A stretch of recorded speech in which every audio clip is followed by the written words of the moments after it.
महाराष्ट्रामधलं हे जे राजकारण आहे आम्ही त्याला महाभारत म्हणतोय, कारण महाभारतासारखीच परिस्थिती आहे असं वाटावं इतकी युद्ध स्वरूपात जिकडे तिकडे चर्चा सुरू आहे, आरोप प्रत्यारोप होत आहेत, राजकीय मुद्दे आहेत.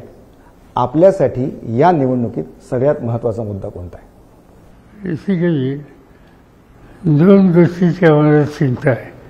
या देशाच्या संविधानाची चिंता आहे आणि दुसरी गोष्ट अशी, सार्वजनिक जीवनात जो सभ्यपणा आहे, सुसंस्कृतपणा आहे, आज तो थोडी संकटात जाईल का, त्याच्यावरच काही अटॅक होतोय असं दिसतंय. आणि त्याचा ओव्हरऑल परिणाम होईल सोसायटी लोकांच्यामध्ये, लोकांच्या विचारामध्ये, त्याची काळजी माझ्या सरकारला अधिक वाटते. आणि त्या दृष्टीने ही निवडणूक अतिशय महत्त्वाची आहे. प्रधानमंत्री आहेत, केंद्रीय गृहमंत्री आहेत, हे राज्यामध्ये निवडणुकांच्या प्रचारासाठी येत आहेत, आरोप प्रत्यारोप होत आहेत.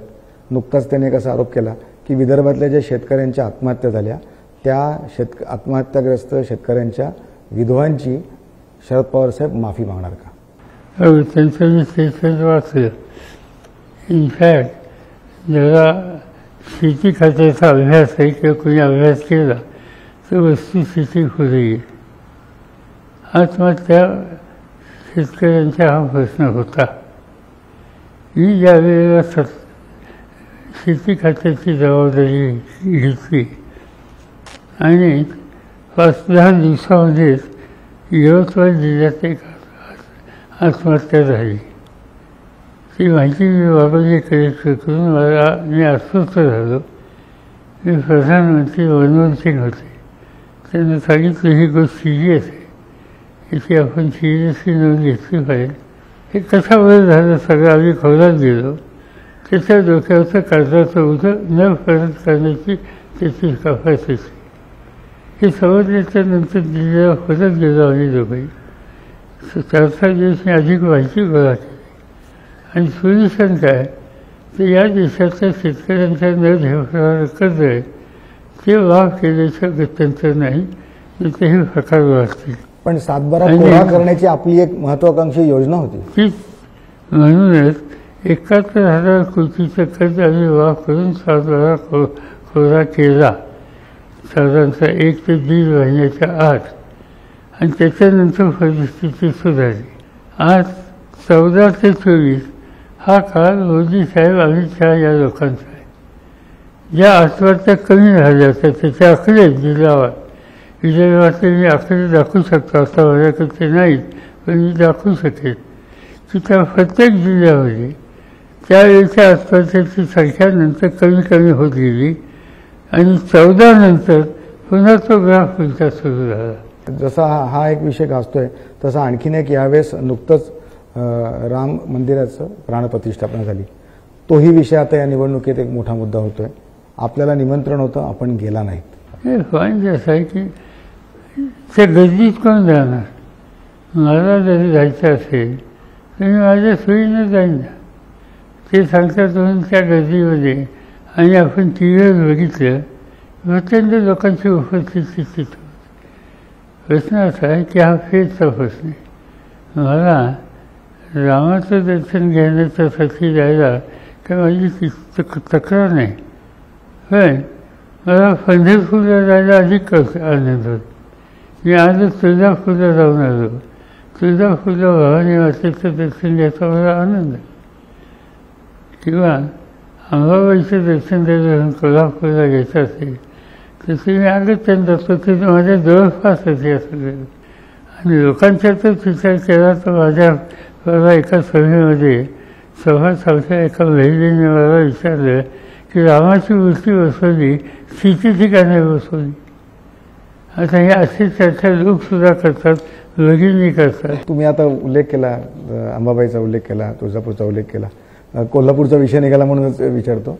कोल्हापूरमध्ये आपल्या पक्षाला, आपल्या आघाडीला MIMनी सपोर्ट दिला आहे शाहू महाराजांना, अशी बातमी आज आली होती. MIMनी सपोर्ट दिला अशी बातमी आली होती. आपल्याला हवा आहे त्यांचा MIMचा सपोर्ट? सपोर्ट दिला असेल त्यांना असं वाटलं असेल की इथं आपण येऊन आपल्या विचारात काही बदल करावे. ते जर असेल तर त्याला नाही म्हणायचं काही कारण नाही.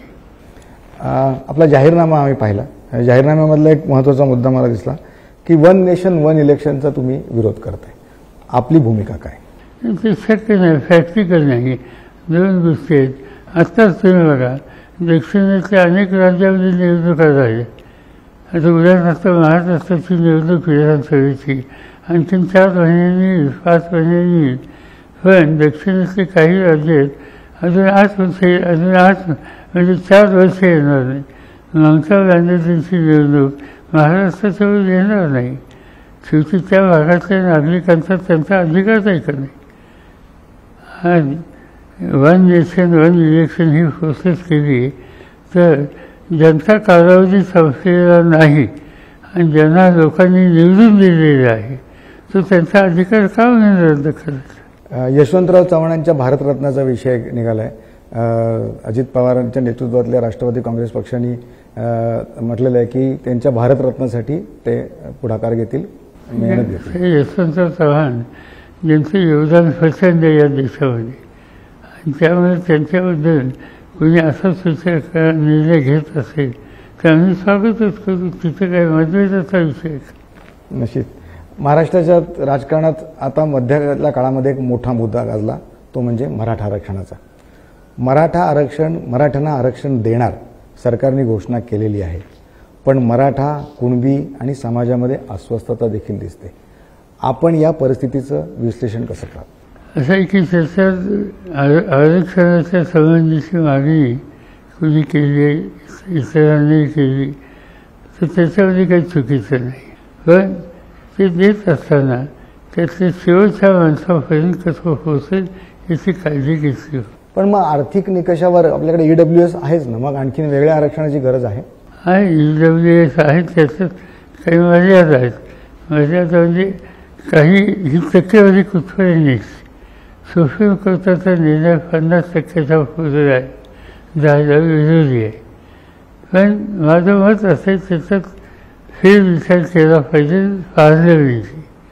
आणि तामिळनाडूमध्ये एक केस होती, त्याच्यामध्ये सुप्रीम कोर्टाने निर्णय दिला आणि तो निर्णय असा आहे की 50 नाही 60% वरसुद्धा आरक्षण गेल्याच्यावर त्याला म्हणजे सुप्रीम कोर्टाने मान्यता दिली. महाराष्ट्रात पण असं करावं?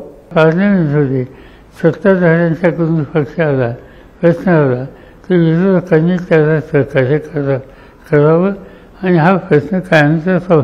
पण म्हणजे राजकारणात कधी कधी इतक्या वैयक्तिक स्तरावर जातं की वारंवार आपल्यावरती मराठा आरक्षणाच्या वरून विरोध होतात. एक आरोप होतात की पवारसाहेब जेव्हा सत्तेत नसतात तेव्हा हा मराठा आरक्षणाचा विषय पुढे येतो आणि पवारसाहेबच हा विषय पुढे आणतात. खरं नाही, आम्ही लोक सत्तेवर असतो, आम्ही निर्णय घेतले. आम्ही 5%, 10%, 12% असे निर्णय घेतलेले होते. अनेक सवलती आम्ही लोकांनी दिल्या, त्यातल्या काही कोर्टामध्ये टिकल्या नाही. आरक्षणाचा निर्णय हा घेतला होता आम्हाला लोकांचा. पण आता महाविकास आघाडी सरकार जेव्हा होतं तेव्हा तो निर्णय पुढे कोर्टात टिकला नाही. तो टिकला नाही, पण आम्ही केला. आम्ही त्या संबंधीची बाजू मांडली. उद्या सुप्रीम कोर्टाने वेगळा निर्णय दिला, एखाद्या सरकारला दोष देता येणार नाही. हे जे देवेंद्र फडणवीस यांनी बारामतीला माझ्याच गावी धनगर समाजांच्या बैठकीमध्ये सांगितलं की मुख्यमंत्री होण्याच्या आधी की उद्या आमचं सरकार आल्याच्यानंतर पहिल्या मंत्रिमंडळाच्या बैठकीत आम्ही हे आरक्षण तुम्हाला देऊ.